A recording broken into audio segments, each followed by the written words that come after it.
throwing away your life when you kill somebody.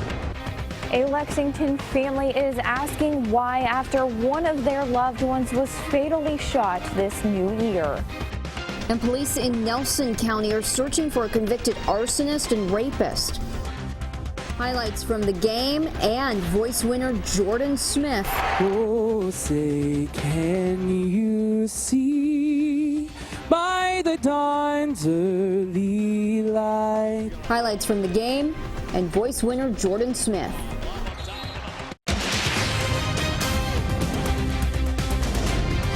This is WKYT News at 11.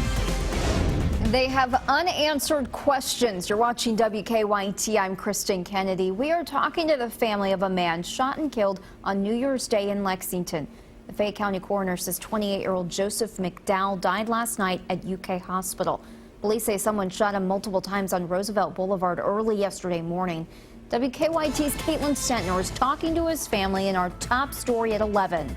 Police are working to learn who pulled the trigger, taking a 28-year-old's life New Year's Day, leaving a Lexington family wondering why. He always was smiling, like always, like if you was having a bad day, he would definitely try to cheer you up. Police tell us Joseph McDowell was shot multiple times in front of this residence just 5 hours into the new year. When police arrived, he was alive but not responding. He was then taken to UK Hospital. I went to go see him for like 30 minutes, and then me and the friends was like, we can't see him like this. McDowell couldn't fight the bullets. He died overnight Friday. Tim Howard grew up with McDowell. They were cousins, but more like brothers. They were born less than a month apart. When the principal would be like, where's Timmy at? If they see him, they know that I'm somewhere. Howard said McDowell's mom needs answers more than anything. Try to talk about it instead of shooting people, because people got families. And you throwing away your life when you kill somebody. In Lexington, Caitlin Sentner, WKYT. Police have not made any arrests. Right now, Lexington police are also trying to track down the person responsible for shooting a woman and dousing her in gasoline. The shooting happened around 7 this morning on Millbank Road. Police tell us the neighbor found the woman in a driveway. Officers believe someone shot her at Martin Luther King Park. Neighbors say the shooting is unusual for the area. You think things are safe, but they're not. They seem safe every day until something happens, and then it gives you back to reality that it's not. It can happen anywhere. Police believe the woman is in her early 20s. They are not releasing her name. New tonight, police in Nelson County are looking for a man they say is armed and dangerous. Police say Halsey is a convicted arsonist and rapist and was out on parole. He's wanted now for not checking in with his parole officer. They have been searching near Icetown Road. They say a trail camera spotted Halsey in the woods December 27th. Police say there was also a break-in reported at a cabin in the area. He doesn't have anywhere to go. He doesn't have a residence. So anything that he's doing, he is doing to survive. He's going to break into houses, places where he can get some food. He is 5'8" and weighs about 180 pounds. He has green eyes and brown hair. The Boyle County coroner has identified the man killed in a fire this morning. The fire started around 8 on Perryville Road in Danville. Our partners at the Herald Leader are reporting the victim was 62-year-old Justin Baker Young. Firefighters found Young in a first-floor bedroom. Crews did have to treat someone who stopped to help for smoke inhalation. Management at Mall St. Matthews in Louisville is enforcing new guidelines this weekend. Last weekend, police broke up numerous fights between teenagers at the mall. Today, management had extra security out, and they put into effect a new policy requiring teens to have a parent or another adult with them on Fridays and Saturdays after 4 p.m. Chaperones will be ID'd at the door, and they will get wristbands. Some teens aren't fans of the new policy, and neither are some parents. They like to be dropped off, and, they just enjoy that. It gives them a sense of, that they're getting older and being responsible. The new policy applies on all mall property. Temperatures are chilly compared to last week's unusual weather. We are tracking what could be our first shot at snow into the work week.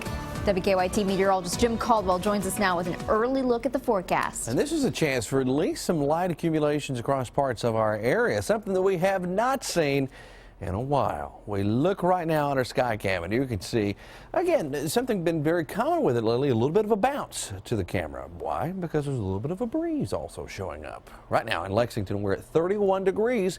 We're catching a southwest wind. It's just not one of those warming southwest winds. 23 degrees. That's the feels like temperature outside right now. So if you walked outside, that's what it's going to feel like. Area-wide, temperatures are running in the low and mid-30s, generally speaking. Now you're going to find a few little 20s peppered in there as well. Frankfort and Middlesboro, two of those locations at 27 degrees each. Now, here's what the Defender Radar Network is picking up on. Not much of anything. Overnight, it won't do that either. I think we're at 25, clear and cold for you. We get into the day tomorrow. It's around average with a high around 41 degrees with a mix of sun and clouds, but the clouds will increase late as it's setting us up for that snow chance on Monday. I will track that coming up in just a couple of minutes. What a dominating start to SEC play for UK. Tonight, the Cats hosted Ole Miss at Rupp Arena. Kentucky jumped out to a big lead, and they never looked back. WKYT's Lee K. Howard breaks down the game for us. Hey there, Kristen. Yeah, John Calipari doubted this week that if he had a team that could beat another team by a big margin.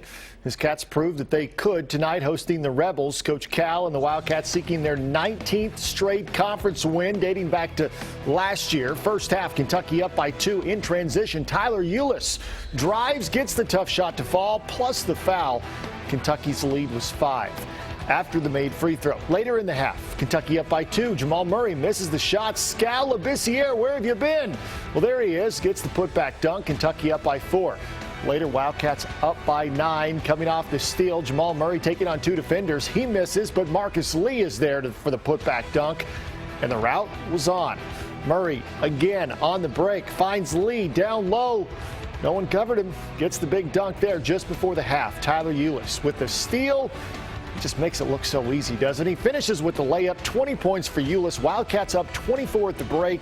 Second half, Marcus Lee got to slam it home one more time. Lee had 13 points and 8 rebounds. Tyler Eulis led the way with 20 points. Camp Cal, well, it seems to be paying off. Kentucky wins big, 83-61. And of course, we will have much more, and we will hear from the team coming up a little bit later in game time. Kristen? Lee K, before the Cats took to the court tonight, UK fans got to listen to a fellow Big Blue fan. The Voice winner and Harlan County native Jordan Smith dazzled fans with the national anthem. We spoke to Jordan before his performance. Harlan County native Jordan Smith has had an incredible year. My life in the past year has just been a lot of dreams coming true and a lot of, desires in my heart being fulfilled, and this is another big one of those. Like I said, I've been a fan for such a long time. This is a song I love, and as a singer, this is kind of a really big moment for me. The winner of the television singing competition, The Voice, used his before the game at Rupp Arena Saturday to belt out the national anthem. Oh, say, can you see? I've been a fan of UK basketball for such a long time, and I've also been a singer for a very long time. And so these two things coming together is something that's really special to me. Another thing that is really special to Smith, his fiance. I just got engaged, and that's an incredible feeling too. I have my fiance here with me. She's going to be there supporting me and, watching me from the sidelines, which is a wonderful thing. Smith flies out to Los Angeles tomorrow. He says first thing Monday, he'll head into the studio to start work on his new album.